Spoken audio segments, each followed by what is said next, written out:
저희 교회 올해 표어는 표대를 향하여 전진하는 교회입니다. 표대를 향하여 라는 의미는 하늘의 부르심의 상을 위하여 달려가는 것을 의미합니다. 다르게 표현하면 주님을 닮아가는 것을 말합니다. 신자가 주님의 삶의 모습, 가르침, 주님의 약속에 관심을 갖고 살아가는 그러한 모습이 전진하는 모습입니다. 표대를 향하여 전진한다. 이 표현을 구약 성경에서 찾는다면 여러 곳에서 찾을 수 있겠는데, 시편 25편 1절에 주님을 우러러 본다. Nach dir, Herr, verlangt mich 라는 말로 표현되어지는 이 말씀. 이 시편 21편은 알파벳 시입니다. 여러분들 시편 공부를 하신 분은 알파벳 시가 무엇인지, 우리가 마치 삼행시 하듯이 히브리어는 22개의 알파벳으로 구성되어 있습니다. 아, 베, 체, 알파벳이 나온 그 조상의 언어의 첫 그 알파벳을 가지고 1절을 쓰고, 베를 가지고 2절을 쓰고, 체를 가지고, 그래서 마지막 22절까지 22 단어를 가지고 마지막 알파벳으로 22절의 시를 씁니다. 이런 시가 몇 개 있는데 그 중에 한 시가 오늘 25장입니다. 그래서 25편의 절은 22절입니다. 그 중에서 가장 먼저 시작되는 그 글자로 시작되는 그 말씀이 무엇이냐 하니까 바로 내 영혼이 주님을 우러러 본다 라는, 내 영혼이 주님을 우러러 본다. 어떤 번역에는 내 삶이, 오늘 본사님 기도해 주신 것처럼 향방이 없는 것이 아니라 방향을 향해서 달려가는 그런 모습처럼 주님에게 정해져 있다 하고 번역을 보았습니다. 가장 먼저 우리 영혼이 시작되어야 하는 것이 주님을 우러러 보는 것입니다. 가장 먼저 주님과 대화를 하는 것입니다. 여러분들 멀리 갈 거 없습니다. 여러분들 하루를 시작할 때 어떻게 시작하셨습니까? 내 영혼이 무엇과 먼저 시작하셨습니까? 전 목사이지만 때로는 주님과 시작하지 않습니다. 먼저 지금 해야 될 일이, 내가 뭘 해야 되고 걱정거리고, 때로는 그게 먼저 잠에서 내 영혼이 먼저 생각할 때가 있습니다. 그것을 먼저 찾을 때가 있습니다. 저는 오늘 이 말씀을 읽으면서 우리 영혼이 가장 먼저 찾고 시작해야 되는 것은 주님이어야 합니다. 주님을 우러러 본다, 이 말씀은 바로 주님을 신뢰한다는 말과 같습니다. 22절, 이 마지막까지 처음부터 끝까지 주님을 우러러 봅니다. 주님을 신뢰합니다 라는 것으로 맞춰집니다. 다시 말하면 신자의 삶은 시작도 주님과 시작하고 마치는 것도 주님과 마칩니다. 마치 알파와 오메가이신 주님처럼 우리는 주님과 동행하면서 그렇게 사는 인생인 것을 우리는 알아야 합니다. 우리 영혼이 하나님을 바라보지 못하게 하는 세상에 그 많은 것들이 있습니다. 명예, 돈, 염려, 쾌락, 얼마나 많은, 여러분들 눈만 뜨면 우리의 영혼이, 우리의 마음이, 우리의 삶이 주님을 바라보지 못하게 하는 것들이 얼마나 많은지 모릅니다. 얼마나 우리를 혼란스럽게 하는지 모릅니다. 위의 것을 생각할 틈을 주지 않습니다. 세상이 그렇게 우리를 인도하고 있습니다. 어느 여성분과 독일 분이신데 제가 대화를 나눴습니다. 그분과 몇 번의 대화 중에 그분의 대화의 모든 것은 할머니셨는데 과거에 안 좋았던 기억들, 그래서 자녀의 배우자가 죽었다, 우울증에 걸렸다, 본인도 우울증이다, 본인도 앞으로 어떻게 해야 할지 모르겠다, 삶이 어디로 어떻게 될지 모르겠다. 주된 내용은 마지막에 내 삶이 어떻게 돼야 될지 모르겠다, 불안하다. 그래서 저한테 불안하고 염려가 됩니다. 이제는 몸을 가눌 수 없는 그런 지경이 되니까, 제대로 몸 밖에 나갈 수 없는 그런 상황이 되니까, 그런 건강의 상태니까 불안하다. 왜 그렇습니까? 이 염려와 이 걱정이 나를 엄습하기 때문에 이 하나님을 바라봐야 되는 마음, 이분도 교회를 다니셨고 세례를 받으셨던 분인데 주님을 찾지 않는다. 또 어떤 사람들은, 교회 다니는 사람들이 이렇게 말합니다. 주님을 바라보면 떡이 나오나? 내가 열심히 교회 다니는데 왜 병이 걸리고, 열심히 교회 다니는데 왜 가난하고, 예수님을 믿는데 왜 너는 이렇게 핍박당하고, 예수님을 믿는데 왜 사업에 실패하냐? 이런 비방을 다윗도 들었습니다. 사람들이 내 하나님이 어디 있느냐? 다윗은 이 소리 때문에 밤낮 눈물을 흘렸다고 그랬습니다. 그런데 다윗이 눈물을 흘리는 그 이유는 내가 압살롬에게서 쫓겨가서 내 신세 한탄 때문에, 내 원수들이 나를 죽이려 하는 그것 때문에, 사울 때문에 신세 한탄, 그게 의미가 아닙니다. 그것 때문에 눈물을 흘리는 것이 아니라 하나님이 어디 있느냐, 내가 그렇게 신뢰하고 어렸을 때부터 바라봤던 그 하나님, 나와 함께 하신 그 하나님의 비방하는데 그것 때문에 자신을 견딜 수가 없는 것입니다. 자기가 구해달라고, 그것보다 다윗이 갈망하는 것은 뭐냐면 바로 하나님의 은혜입니다. 하나님의 긍휼입니다. 변함없는 하나님의 얼굴을 다윗은 구하면서 기도했습니다.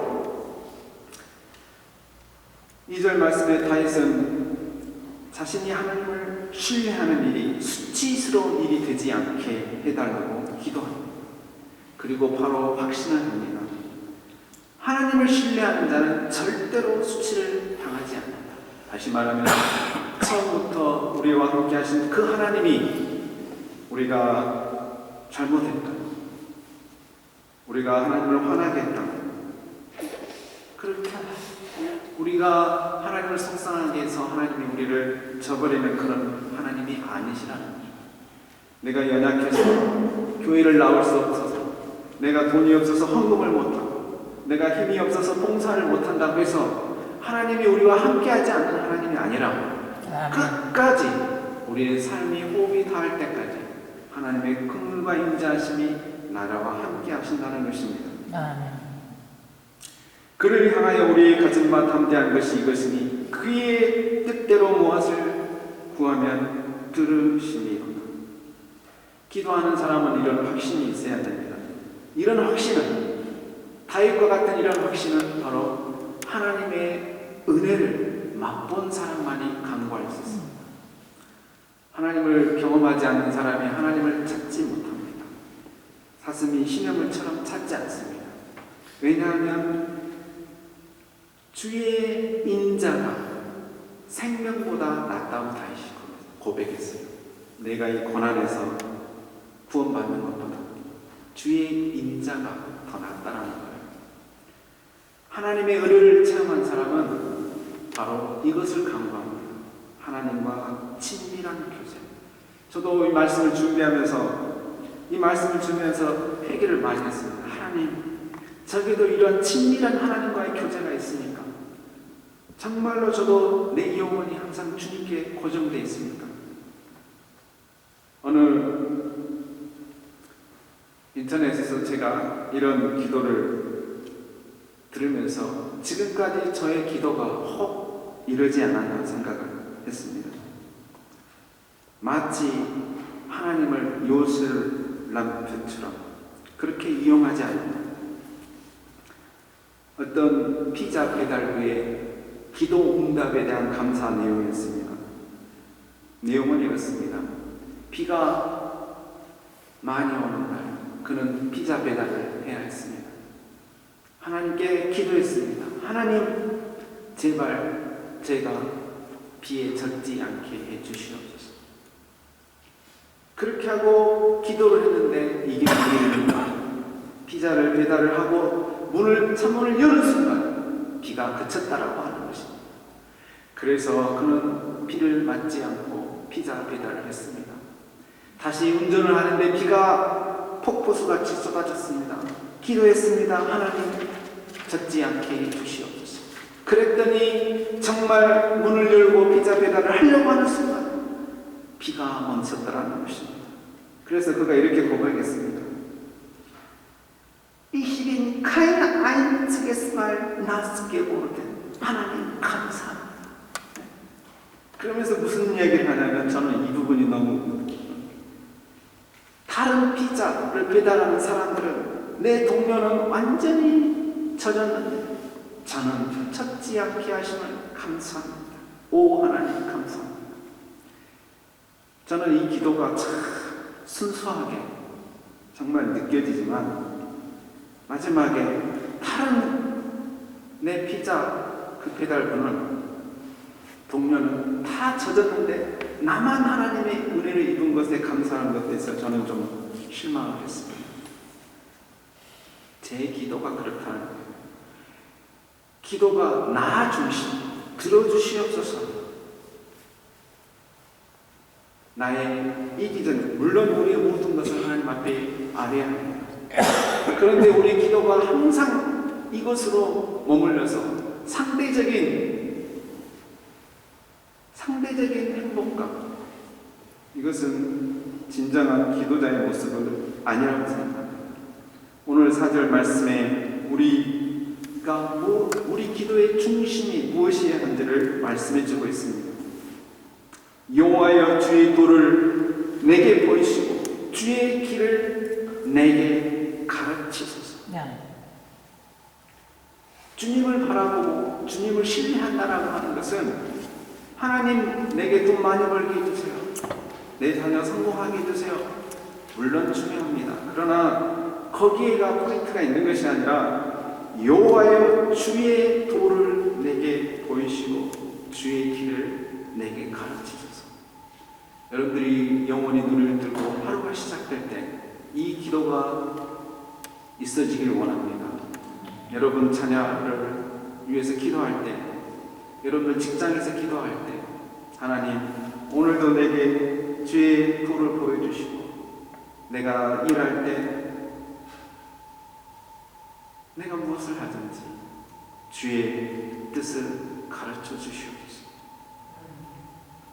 그래서 주님께서 기도하신 내용, 하늘의 뜻이 땅에 이루어지다. 저는 이 대목만 내면 전율이 흐릅니다.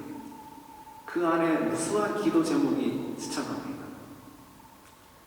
하늘의 뜻이 저 사랑하는 장로님에게서, 사랑하는 형제에게서, 자매에게서 이루어지게 하옵소서.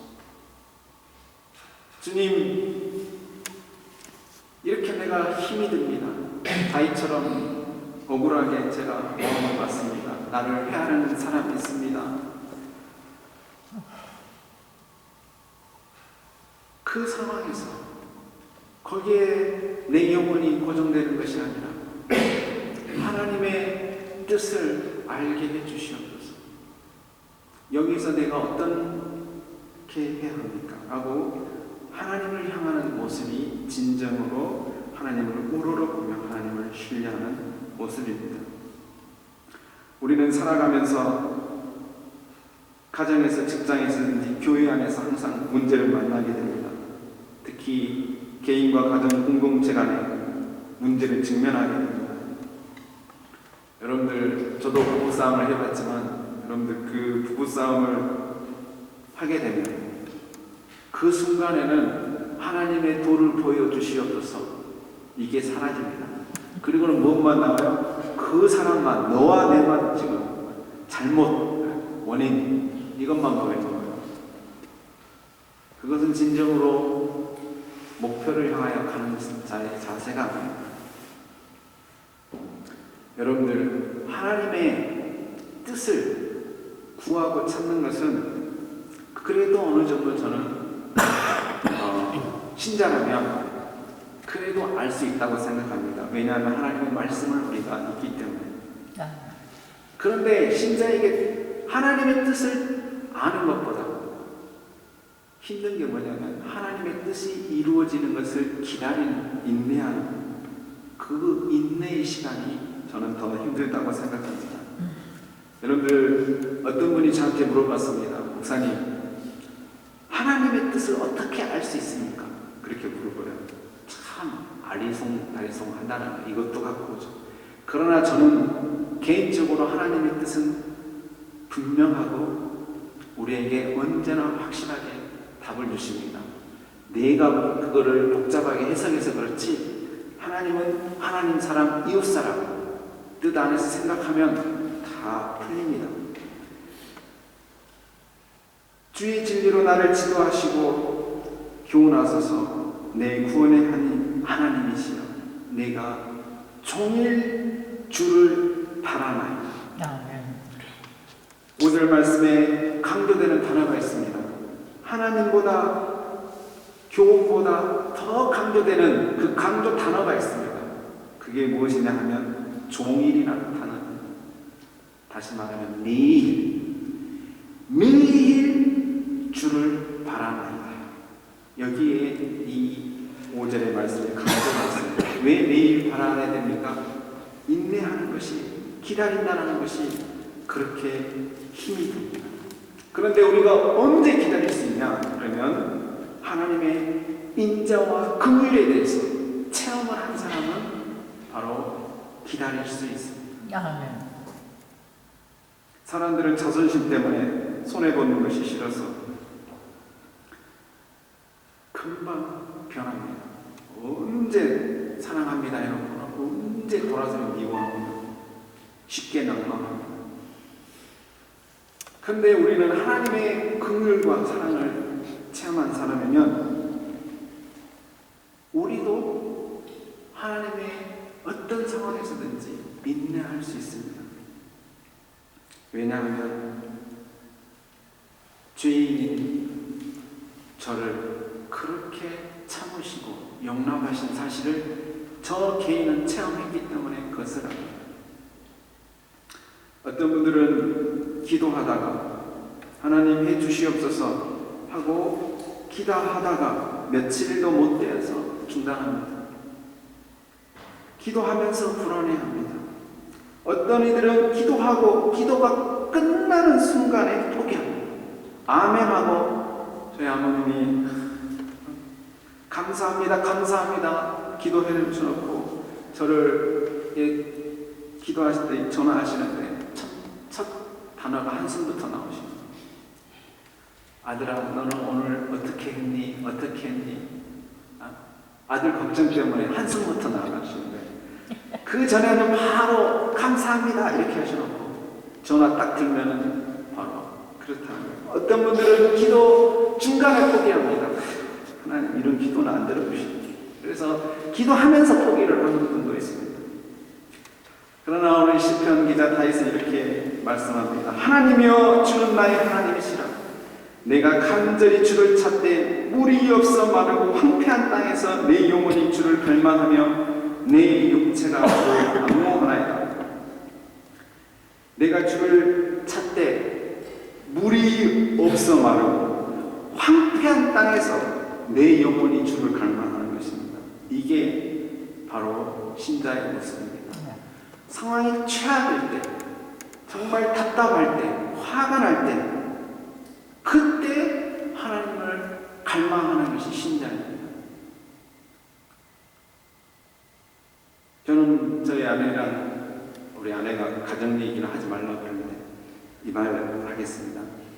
부부싸움 하면 저는 그렇습니다. 우리가 하나님 앞에서 맨 처음에 했던 그 약속, 하나님과 사람 앞에서 하나님 앞에서 서원했던 그 약속을 기억하자. 그겁니다. 그러면 화났던 모든 마음들, 사건들이 눈 녹듯이 녹아집니다. 그리고 제가 잘못했습니다라고 항상 제가 빕니다. 왜냐하면 자존심 때문에 그것이 아니라 하나님 앞에서 하나님의 은혜를 받은 자로서 생각하면 당연히 무릎을 꿇어야 되는 것입니다. 표대를 향하여 위에서 부르심을 받는 상을 쫓아가는 사람은 항상 내가 그리스도의 부활의 권능과 그 고난의 참여함을 알게 하며 그 목적 때문에 표대를 향하는 것입니다. 내 소원 풀이해서 하나님 소원을 위해서 하나님을 이용하려고 표대를 향하는 것이 아니라 나를 향한 그 사랑의 그 깊이를 오늘 좀 더 체험하기 위해서 내 삶에 위해서 조금 더 하나님의 은혜를 더 가까이 하기 위해서 우리가 고난에 참여하는 것입니다. 그래서 긍휼이 깊어지면 깊어질수록 우리가 가는 자리는 편안한 자리가 아니라 더 불편한 자리, 더 어려운 자리, 소망이 없는 자리를 가는 것이 신자의 모습입니다. 하나님을